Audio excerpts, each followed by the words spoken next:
ನಮಸ್ಕಾರ. ಈ ದಿನ ನಾವು ಕರ್ನಾಟಕ ಇತಿಹಾಸ ಪೂರ್ವ ಕಾಲದ ಸಂಸ್ಕೃತಿಯ ಬಗ್ಗೆ ನಾವಿವತ್ತು ಚರ್ಚೆ ಮಾಡೋಣ. ವಿಶೇಷವಾಗಿ Karnataka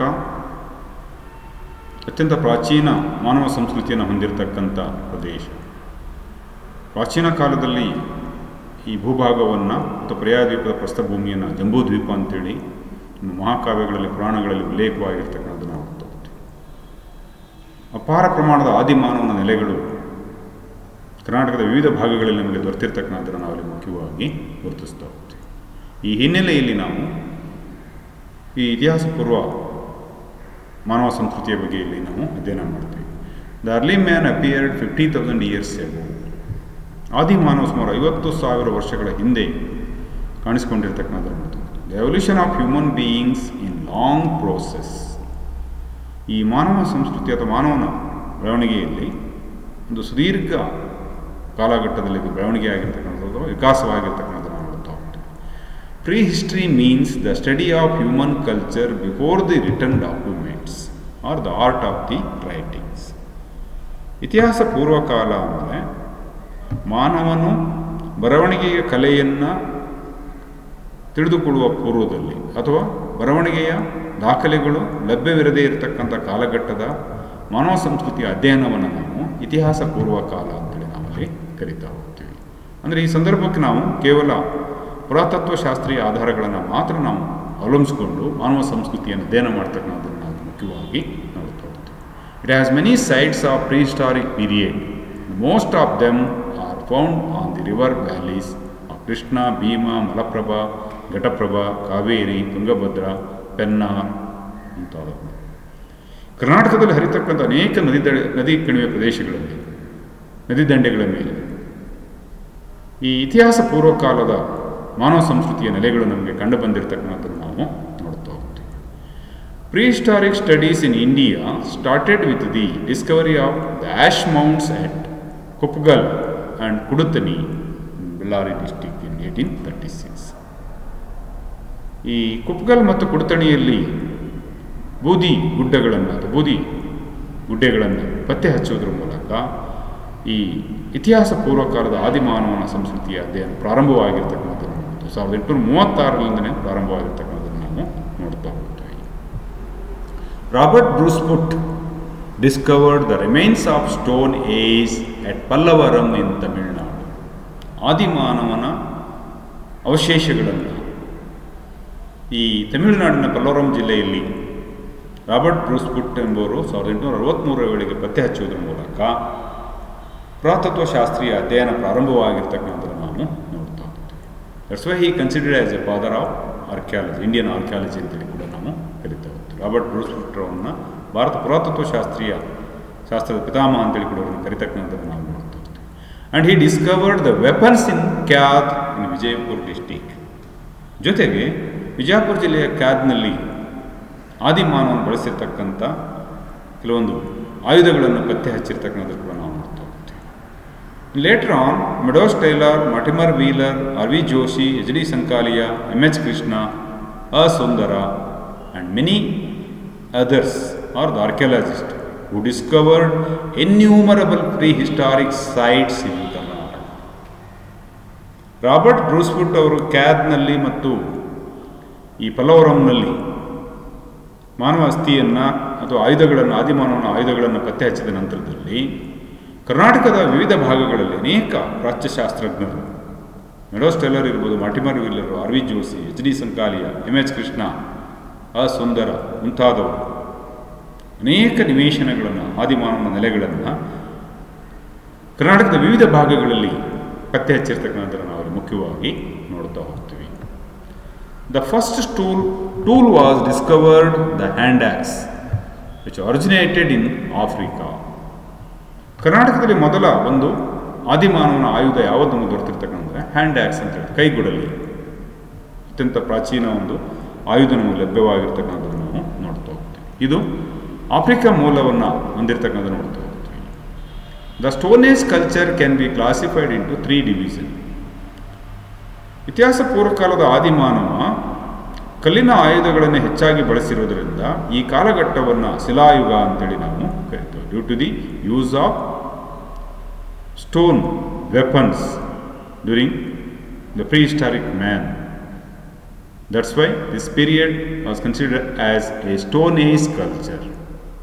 These Stone Age culture can be classified into 3 divisions due to the modifications of his weapons as well as his lifestyle or the progress of his lifestyle. On that basis, the Stone Age culture can be classified into the 3 divisions, especially the 4 divisions: Paleolithic, Mesolithic, Neolithic and Megalith. Paleolith means Old Stone Age, around 30,000 BC to 10,000 BC. Mesolithic, the Middle Stone Age, from 10,000 to 7,000 BC. Neolithic age from 7,000 to 2,100 BC. After 2,100 BC, that period considered as a megalith up to historic period. First, we shall discuss about the Paleolithic age. Paleolithic means the word derived from the 2 Greek words paleo and lithic. Paleo means old, lithic means stone. Old Stone Age. That's why the Old Stone Age is considered as a Paleolithic age. There are plenty of the Paleolithic sites or human settlements which found in different part of the Karnataka. Among them, Pulukundi, Gadignur, Nittur, Sanganakallu in Bellary. ವಿಶೇಷವಾಗಿ ಈ Palaeolithic ಅಥವಾ ಹಳೆಯ ಶಿಲಾಯುಗ ಅಂತ ಏನು ಕರಿತೀವೋ ಇದು ಗ್ರೀಕ್ನ 2 ಪದಗಳು Palio ಮತ್ತು lithic ಎಂಬ 2 ಪದಗಳಿಂದ ಬಂದಿರ್ತವೆ. ಪ್ಯಾಲಿಯೋ ಅಂದರೆ ಹಳೆಯ, ಪ್ರಾಚೀನ, ಅರ್ವಾಚೀನ. ಲಿಥಿಕ್ ಅಂದರೆ ಶಿಲೆ ಅಥವಾ ಕಲ್ಲು ಅಂತ ಹೇಳ್ಕೊಳ್ತದೆ. ಈ ಆದಿಮಾನವನ ಹಳೆಯ ಶಿಲಾಯುಗದ ನಿವೇಶನಗಳು ಕರ್ನಾಟಕದ ವಿವಿಧ ಭಾಗಗಳಲ್ಲಿ ನಮಗೆ ಕಂಡು ಬಂದಿರತಕ್ಕಂಥ ನೋಡ್ತಾ ಹೋಗ್ತೀವಿ. ವಿಶೇಷವಾಗಿ ಬಳ್ಳಾರಿ ಜಿಲ್ಲೆಯ ಹುಲ್ಕುಂಡಿ, ಗಡಿಗ್ನೂರ್, ನಿಟ್ಟೂರ್, ಸಂಗನಕಲ್ಲುಗಳಲ್ಲಿ ಆದಿಮಾನವನ ನೆಲೆಗಳು ನಮಗೆ ಕಂಡು ಬಂದಿದ್ದಾವೆ. ಹಾಗೆಯೇ ವಿಜಯಪುರದ ಕೇಡ್, ಧನುಕ್, ಸಿರೂರ್, ಆಮೇಲೆ ಮನ್ನೇರಿ, ಇಲ್ಲಿ ವಿಜಯಪುರದ ವಿವಿಧ ಸ್ಥಳಗಳಲ್ಲಿ ನಮಗೆ ಕಂಡು ಬಂದಿದ್ದಾವೆ. ಹಾಗೆಯೇ ಬೆಳಗಾವಿಯ ಯಾದವಾಡ, ದಾವಣಗೆರೆಯ ನ್ಯಾಮ್ತಿ, ಹಾಗೆಯೇ ಚಿಕ್ಕಮಗಳೂರು ಜಿಲ್ಲೆಯ ಕಡೂರು, ಲಿಂಗದಹಳ್ಳಿ, ನಿಡುಗಟ್ಟ, ಆಮೇಲೆ ಹುಣಸಗಿ, ಗುಲ್ಬರ್ಗ ಜಿಲ್ಲೆಯ ಹುಣಸಗಿ, ದೇವಪುರ, ಕಿಬ್ಬನಹಳ್ಳಿ, ತುಮಕೂರಿನ ಕಿಬ್ಬನಹಳ್ಳಿಯಲ್ಲಿ ಕೂಡ ಹಳೆಯ ಶಿಲಾಯುಗದ ನಿವೇಶನಗಳು ನಮಗೆ ಕಂಡು. ಅಂದರೆ ಕರ್ನಾಟಕದ ಅನೇಕ ಭಾಗಗಳಲ್ಲಿ ಹಳೆಯ ಶಿಲಾಯುಗಕ್ಕೆ ಸಂಬಂಧಿಸಿರ್ತಕ್ಕಂಥ ಅನೇಕ ಆದಿಮಾನವನ ನೆಲೆಗಳು ನಮಗೆ ಕಂಡು ಬಂದಿರತಕ್ಕಂಥದ್ದನ್ನು ನಾವು ನೋಡ್ತಾ ಹೋಗ್ತೀವಿ. ಸಾಮಾನ್ಯವಾಗಿ ಈ ನಿವೇಶನಗಳಲ್ಲಿ ನಮಗೆ ದೊರೆತಿರ್ತಕ್ಕಂಥ ಹಳೆಯ ಶಿಲಾಯುಗದ ಮಾನವನು ಬಳಕೆ ಮಾಡಿರ್ತಕ್ಕಂಥ ಆಯುಧಗಳಲ್ಲಿ ಅತ್ಯಂತ ಒರಟಾಗಿರ್ತಕ್ಕಂಥ ಬೆಣಚು ಕಲ್ಲನ್ನು ಬಳಸಿಕೊಂಡು ಆಯುಧಗಳನ್ನು ತಯಾರಿಸಿರ್ತಕ್ಕಂಥ ನೋಡ್ತಾ ಹೋಗ್ತೀವಿ.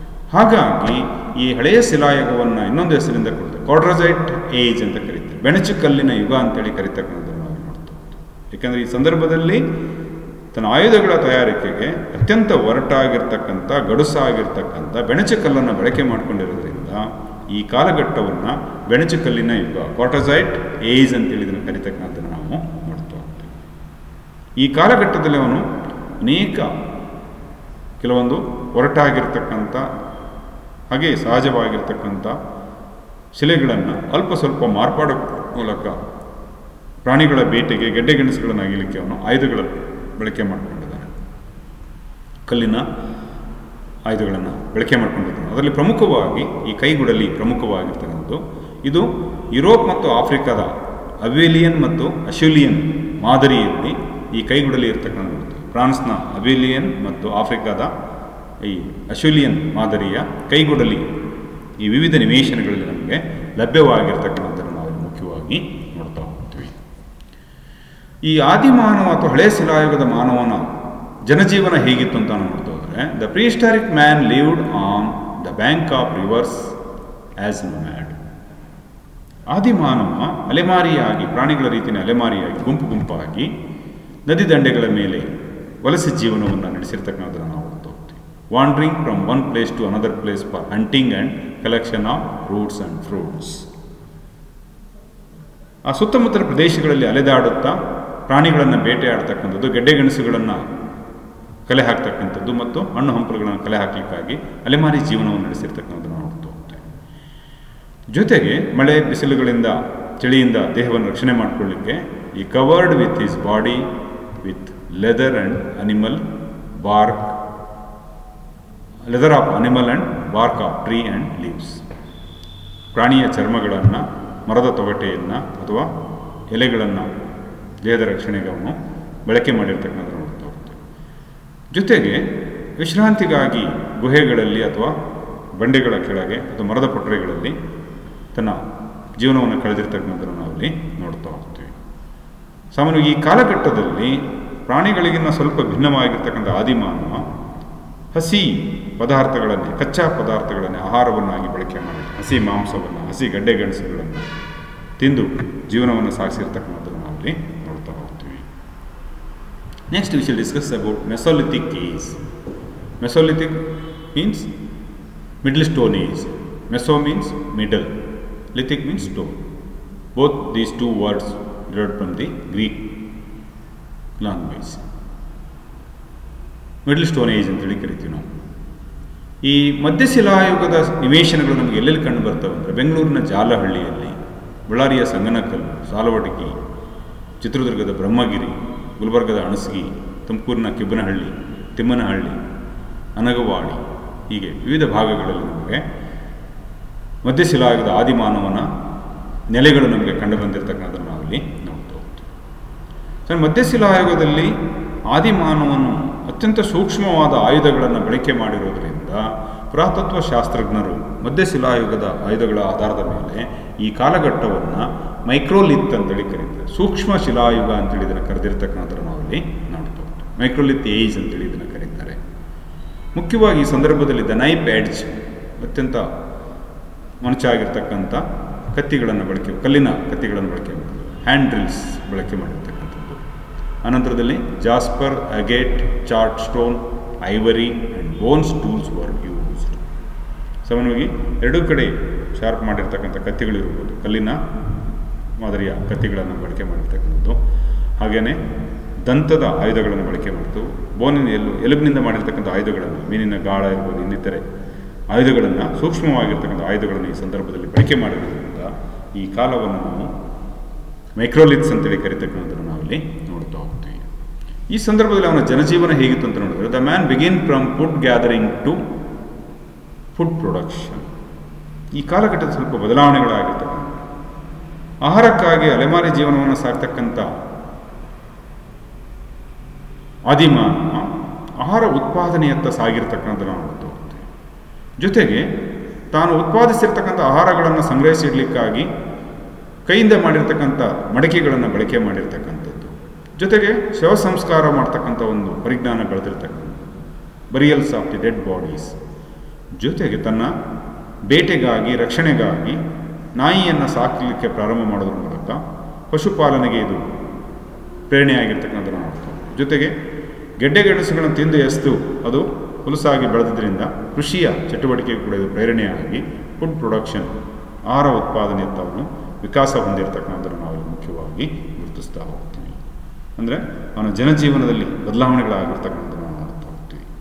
ಕೃಷಿ ಚಟುವಟಿಕೆ ಪ್ರಾರಂಭವಾದಂಥವನು ಒಂದೆಡೆ ನೆಲೆಸಲಿಕ್ಕೂ ಕೂಡ ಮುಂದಿನ ಹಂತದಲ್ಲಿ ಅವನು ಪ್ರಾರಂಭಿಸಿರ್ತಕ್ಕಂಥದ್ದನ್ನು ನಾವು ನೋಡ್ತೀವಿ. One more thing, he discovered in this period fire.